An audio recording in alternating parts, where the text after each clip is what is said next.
Nu jā, tātad, lai skatītājs negarlaikotu, brīnišķīga prokuratūras šilta fasādes. Tātad organizētās noziedzības un citu nozaru specializētajā prokuratūrā pie Aleksandra Stepanova, prokurora. Un citu nozaru specializētajā prokuratūrā. Tātad pie Aleksandra Stepanova, lietvedībā. Jūs ģenerāla prokuratūra? Jā, tieši tā, nu, protams, jā. Aleksandrs Stepanovs. Jā. Uj, nu, no galvas es momentā nepateikšu, tur ir jāskatās papīros tas lietas numurs, tā kā tādā veidā. Jā, nu, tur atradīs, tur nav problēma. Jā, labi. Nekas, labi.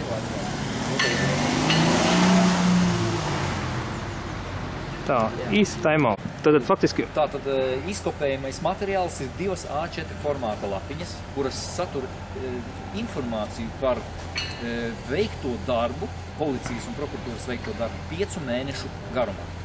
Tās ir 2 izziņas, adresētas Nebruk Jelgavai un tiesu izpildītājai, nepateikšu uzreiz uzvārdu, ja? Vaitovskai, man liekas. Jā, Vaitovskai. Vaitovskas kundzei. Un tā tad vēl ir viens nopratināšanas protokols, ja? Tas ir trešā darbība. Un tas ir arī viss. 5 mēnešu laikā. Tā kā tas ir jau acīm redzams pierādījums, ka absolūti ir veikuši valsts amatpersonas bezdarbību, kas ir faktiski jau krimināla noziegums pats par sevi, ja? Mēģinājuši visādā veidā atturēt mūs no tiesību realizācijas, kas jau ir aktīva darbība un savukārt ir dienas stāvokļa ļaunprātīga izmantošana. Ja? Tā skaitā pieprasīt to, ko mēs esam prasījuši, nopratināt tātad gan Nebruk Jelgavu, gan Kopuma Jelgavas pārstāvis. Ja? Viņi to nav darījuši, atteikušies ir pat darīt, ja noraidījuši. Tā kā principā nav darījuši pilnīgi neko. Un 9. augustā procesu uzraugošā prokurore Kurpniece. Anita Kurpniece, jā. Anita Kurpniece, jā. Paņēma lietu pārbaudēji 9. augustā. Paņēma lietu pārbaudēji un konstatēja acīm redzot, ka viss ir kārtībā, kad policija var izbeigt šo lietu. Neredzot to, ka ir veiktas tikai 3 darbības 5 mēnešu laikā. Un iesniegtie pierādījumi, vai tā prasa? Pierādījumi čupa ir 240 uz 240 lapām. Ir, teiksim, pierādošie dokumenti. Ja? Kas ir, kā izpaužās kā parakstītas liecības šo cilvēku? Tā skaitā amatpersonu šie paraksti, ja, visu uz dokumentiem, ka viņi vienkārši atsakās pildīt savus tiešos pienākumus, savu likumus un pozīcijas, ja? Tā kā tas ir baigi interesanti. Nu jā, skaidrs, tad pagaidām sižetu pārtraucam. Jā, ka sistēma it kā grib jau upurēt savus vājos posmus, jau to es sapratu no ģenerāla prokurora atbildības, kur saņēma aizmeklējumu. Jo, teiksim, kas attiecas uz tiesām, tad tur viņš maksimāli cenšas attaisnot tiesas, ja, ka tur nekādu noziegumu sastāv. Ignorēt jebkādus pierādījumus, gan tiesu lēmumus, skaidri redzam šīs darbības, jā. Bet savukārt par policijas rīcību, ja, tur esot viņš devis rīkojumu prokuratūrai tiešām noskaidrot, vai tur ir pamats, teiksim, šāda veida apgalvojumiem par policijas darbinieku noziedzīgiem darbiem.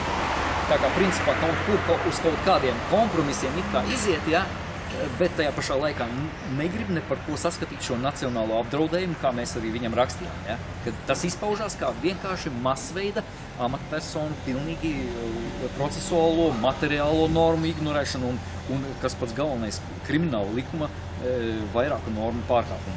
Tai skaitā no pašu šo amatpersonu puses. Un, ja teiksim, vajadzētu īsāk savilkt, ja, kas tas ir izveidota sistēma tiesību sargājušiem iestādēm, kādā veidā jebkurai personai bloķēt viņa tiesības.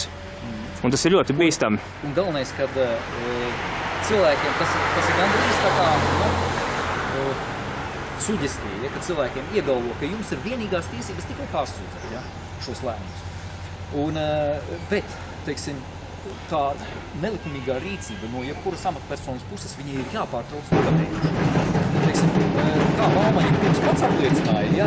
Viņš saka, jums ir tiesības pārsūtīt, ja? Bet mēs viņam mutiski sakam, kādi ir viņu amatpersonu, teiksim, tiešajā pakļautībā esošo amatpersonu pārkāpumi. Un viņš atsakās novērst šos pārkāpumus, vienkārši tikai gaidīsim, kamēr izlems pārsūdzēšanas kārtībā šo jautājumu. Ja? Bet tas jau ir, tā ir noziedzīgā psiholoģija, absolūti. Kad cilvēks redzot, ja, neapstrīdot to, ka šeit ir pārkāpumi, ja? Gan procesuālie, gan materiālie, pat teiksim, līdz pat nozieguma līmenim, ja? Un vienkārši es nedarīšu savu darbu un viss. Pārsūdziet, viss. Starp citu arī tīrumnieka kungs uzrādīja konkrēti prokuratūras darbnieces, kurpnieces rakstisku liecību, kurā viņa atsakās pildīt procesuālās normas. Ja, kas arī Gahājeva. Jā, arī Gahājeva. Un vienkārši melojot, samazinot savus pilnvaras, ka viņiem nesot tiesības pieprasīt likumus no Fortum Jelgavu un Nebruk Jelgavu, kas atļautu pieprasīt samaksu par nebijušu pakalpumu. Mēs domājam, ka tādu likumu nav iespējams nekur atrast, ja, jo tas ir pilnīgs nonsens un absurds, ja, bet mēs pieprasījām, jo tā ir viņa pēdējā iespēja parādīt savas prasības tiesiskumu. Un tiešām Zemgales ziņas, sveicināti, tiešām prieks.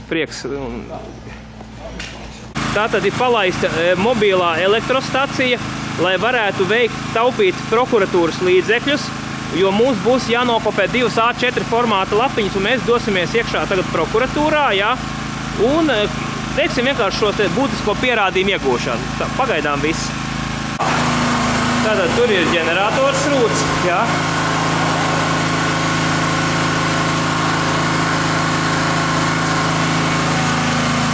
Tā, darba drošības lietas.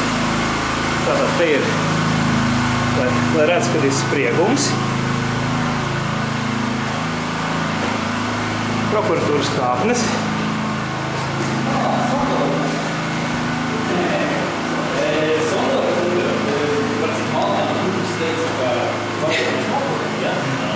Jā, te ir darba drošība ievērota.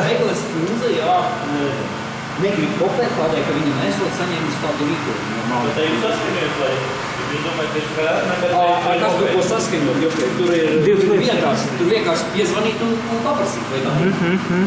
Vai neko? Tā jūs pazvaniet, paprasiet?